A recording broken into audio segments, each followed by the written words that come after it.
आरे दो दिल तड़पे मधुर मिलन ला हो,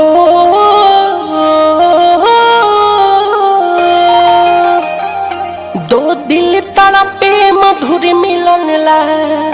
आरे प्यारा हरे भइल बा घर बाहर संगे दुश्मन संसार भइल बा। घर बाहर संगे दुश्मन संसार भइल बा। दो दिल तड़पे मधुर मिलन ला हो,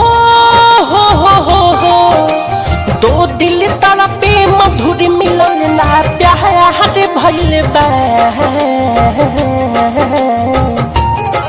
घर बाहर संगे दुश्मन संसार भइल बा। घर बाहर संगे दुश्मन संसार भइल बा।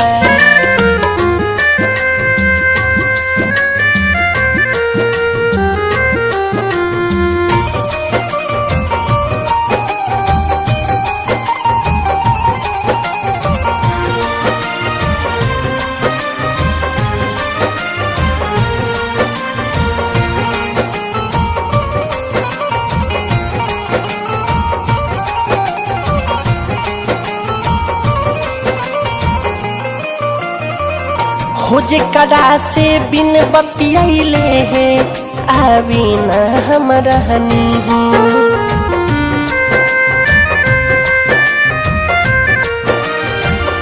खोज करा से बिन बतियाइले है आवी न हम रहनी।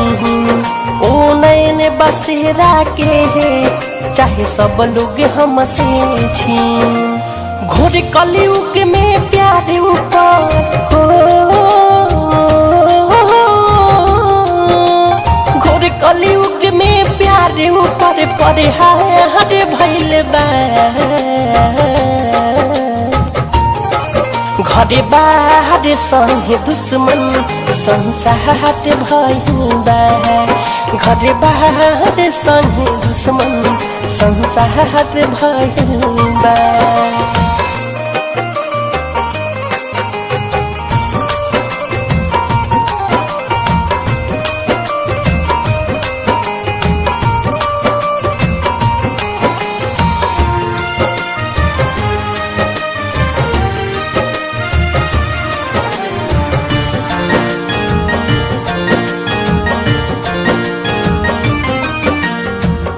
की मनवा तड़पता हरदम अब कहवा हम जाई।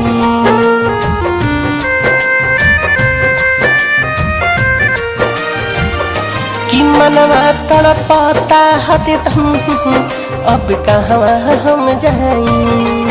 सहले ना सह पाइब हम जान से जुदाई।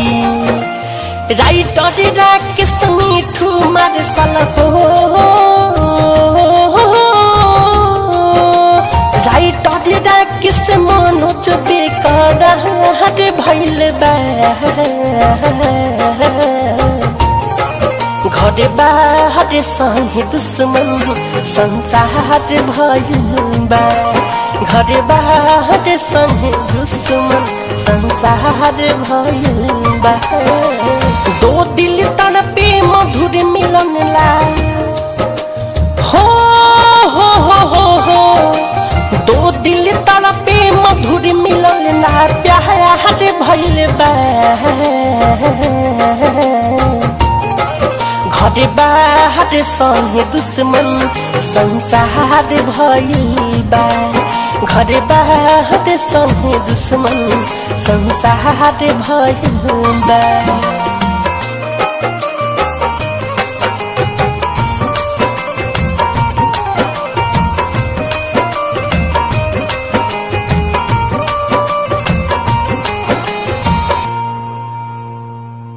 आरसीएम म्यूजिक न्यू ऐप अभी डाउनलोड कीजिए हमारे गूगल प्ले स्टोर से और पाए भोजपुरी लोकगीतों का एक से बढ़कर एक ऑडियो वीडियो सॉन्ग बिल्कुल मुफ्त।